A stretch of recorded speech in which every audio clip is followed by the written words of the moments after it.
അനന്തൻ, ഇന്ന് ഈ സ്വർണം കണ്ടെത്തിയതോടെ ഈ കാര്യത്തിന്റെ നൂലാമാലകൾ ഇവിടെ അഴിയുമെന്ന് നമുക്ക് കരുതാമോ? കാരണം ഇത് മാത്രമാണോ തട്ടിക്കപ്പെട്ടത്? കിലോ കണക്കിന് സ്വർണത്തിന്റെ തട്ടിപ്പിനെ പറ്റി നമ്മൾ ചർച്ച ചെയ്ത് ഒടുവിൽ 400-ൽ പരം ഗ്രാമുകൾ മാത്രം ഇപ്പോഴിതാ കണ്ടെടുക്കുന്നു ഗോവർദ്ധനിൽ നിന്നും. പണിക്കൂലി ഇനത്തിൽ സ്മാർട്ട് ക്രിയേഷൻസിന് കിട്ടിയ കുറച്ച് സ്വർണം അതും കണ്ടെടുക്കാനുള്ള ശ്രമങ്ങൾ, തെളിവെടുപ്പ്. അപ്പോഴും നമ്മൾ നേരത്തെ ബിന്നിലടക്കമുള്ളവർ പറഞ്ഞതുപോലെ ആ നൽകിയ സ്വർണമല്ല ഇവരിൽ നിന്നും തെളിവായി ശേഖരിക്കപ്പെട്ടത് എന്നത് നമുക്ക് വളരെ കൃത്യമായി മനസ്സിലാക്കാൻ കഴിയുന്ന ഒരു കാര്യവുമാണ്. തീർച്ചയായിട്ടും മോത്തി, ഇത് ഗോവർദ്ധനിൽ നിന്ന് സ്വർണം കണ്ടെടുക്കുമ്പോൾ ഇതിൽ ഇനി എന്ത് വിശദീകരണമാണ്, അല്ലെങ്കിൽ അന്വേഷണത്തിന്റെ ഒടുവിൽ ഏത് കൺക്ലൂഷനിലേക്കാണ് അന്വേഷണ സംഘം എത്തുന്നത് എന്നുള്ളതാണ് ഇതിനകത്ത് നിർണായകം. കാരണം ശബരിമല സന്നിധാനത്ത് നിന്ന് ദ്വാരപാലക പാളികൾ എടുത്തുകൊണ്ടു പോകുന്നു 2019. അതിൽ ഏതാണ്ട് 4 കിലോയോളം സ്വർണം ഉണ്ടായിരുന്നു. അത് തിരിച്ചു വരുമ്പോൾ അതേ പാളിയല്ല തിരിച്ചു വന്നതെന്നുള്ളൊരു വിലയിരുത്തൽ കൂടിയാണ് അന്വേഷണത്തിന്റെ ഒരു ഘട്ടത്തിൽ ഹൈക്കോടതി നടത്തുന്നത്. അപ്പോൾ അതിൽ നിന്ന് അതൊരുക്കി മാറ്റി തട്ടിയെടുത്ത സ്വർണം എന്ന പേരിലാണ് ഇപ്പോൾ ഗോവർദ്ധനിൽ നിന്ന് സ്വർണം കണ്ടെടുത്തിരിക്കുന്നത്. അപ്പോൾ ഗോവർദ്ധൻ എങ്ങനെയാണ് ഈ സ്വർണം വാങ്ങിക്കാനിടയായത്? ഇത് മാത്രമാണോ ഗോവർദ്ധന്റെ റോൾ? ഇതിനു മുൻപ് ദേവസ്വം വിജിലൻസ് നടത്തിയ അന്വേഷണത്തിൽ ഈ ഗോവർദ്ധനെ ഒരു സ്പോൺസറായിട്ടാണ് കണ്ടെത്തിയിരുന്നത്. അന്ന് ഹൈക്കോടതിയുടെ ഉത്തരവിലും ഗോവർദ്ധന്റെ പങ്കാളിത്തം സംബന്ധിച്ചുള്ള വിവരങ്ങൾ ഉണ്ടായിരുന്നു. അതിൽ അന്ന് ഹൈക്കോടതിയുടെ ഉത്തരവിൽ പറഞ്ഞിരുന്നത് ഈ വാതിൽ ആദ്യം 2019 സ്വർണം പൂശാനായി കൊണ്ടുപോയിരുന്നു. അപ്പോൾ ആ വാതിൽ സ്വർണം പൂശാനായി സ്പോൺസറായി എത്തിയ ആളാണ് ഗോവർദ്ധൻ. അന്ന് 186 ഏതാണ്ട്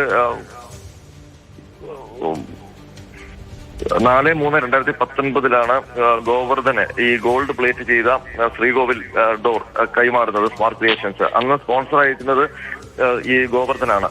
അതിൽ ഏതാണ്ട് 321.6 ഗ്രാം സ്വർണമാണ് ഇതിനു വേണ്ടി സമർപ്പിച്ചിരുന്നത്. അതിൽ 125 ഗ്രാം സ്വർണം, ഈ 200 ഗ്രാം സ്വർണം ഇതിനു വേണ്ടി പ്ലേറ്റ് ചെയ്തു എന്നാണ് അന്ന് വിജിലൻസ് കണ്ടെത്തിയത്. ഇത് കഴിഞ്ഞ് അതിനുശേഷം വാതിൽ പടികൾ, ഈ കട്ടളപ്പടികൾ സ്വർണം പൂശാനും ഗോവർദ്ധൻ തന്നെയാണ് സ്വർണം കൊടുത്തതെന്ന് വിജിലൻസ് കണ്ടെത്തിയിരുന്നു. അപ്പോൾ ഈ രണ്ട് കാര്യങ്ങളിലും, അതായത് വാതിലിലും കട്ടളപ്പാളിയിലും സ്വർണം പൂശുന്ന സ്പോൺസറായി ഗോവർദ്ധനെ ഉണ്ണികൃഷ്ണൻ പോറ്റി കൊണ്ടുവരുന്നു. അതിനുശേഷം പിന്നീടാണ് ദ്വാരപാലക ശില്പങ്ങളിലെ സ്വർണം കവചങ്ങൾ എടുത്തുകൊണ്ടു പോകുന്നത്. അപ്പോൾ ഒരു പക്ഷേ ആ കവചങ്ങളിലെ സ്വർണം ഈ തിരിച്ച് അത് വിൽക്കാനുള്ള ഒരാളായി പിന്നീട് ഉണ്ണികൃഷ്ണൻ പോറ്റി ഈ ഗോവർദ്ധനെ കണ്ടിരുന്നു. ഗോവർദ്ധൻ ജ്വല്ലറി ഉടമയാണ്, അയ്യപ്പ ഭക്തനാണ്, തികഞ്ഞ അയ്യപ്പ ഭക്തനാണ്. ഒരുപക്ഷെ ബെല്ലാരിയിലെ വലിയ അയ്യപ്പ ഭക്തന്മാരിൽ ഒരാൾ കൂടിയാണ് ഗോവർദ്ധൻ. അപ്പോൾ ഗോവർദ്ധനെ എങ്ങനെയാണ് ഈ സ്വർണം ഇയാൾ കൈമാറിയതെന്നുള്ളതാണ് ഇനി അറിയാനുള്ളത്. അത് ശബരിമലയിലെ ആണെന്ന് പറഞ്ഞാണോ, അതല്ല എന്റെ കയ്യിൽ വശമുള്ള സ്വർണം വാങ്ങി പണം തരണം എന്നാണോ പറഞ്ഞത് എന്നുള്ള കാര്യത്തിൽ ഇനി അവ്യക്തതയുണ്ട്.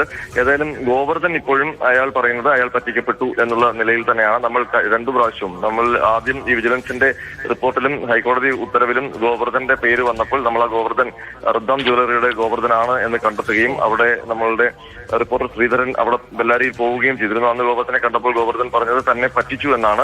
തന്റെ പക്കൽ നിന്ന് സ്പോൺസർഷിപ്പിനായി സ്വർണം വാങ്ങിക്കൊണ്ടുപോയി എന്നുള്ളതായിരുന്നു അന്ന് വിജിലൻസ് കണ്ടെത്തിയിരുന്നത്. പക്ഷേ ഇപ്പോൾ ഈ ദ്വാരപാലക കവചങ്ങളിലെ ബാക്കി വന്ന സ്വർണം, അല്ലെങ്കിൽ അതിൽ നിന്നും തട്ടിയെടുത്ത സ്വർണം ഗോവർദ്ധന്റെ പക്കൽ എങ്ങനെ വന്നു എന്നുള്ളത് ഇനി അന്വേഷണ റിപ്പോർട്ട് വരുമ്പോൾ അറിയാൻ കഴിയും. പക്ഷേ അപ്പോഴും ഒരുപാട് സംശയങ്ങളുണ്ട്.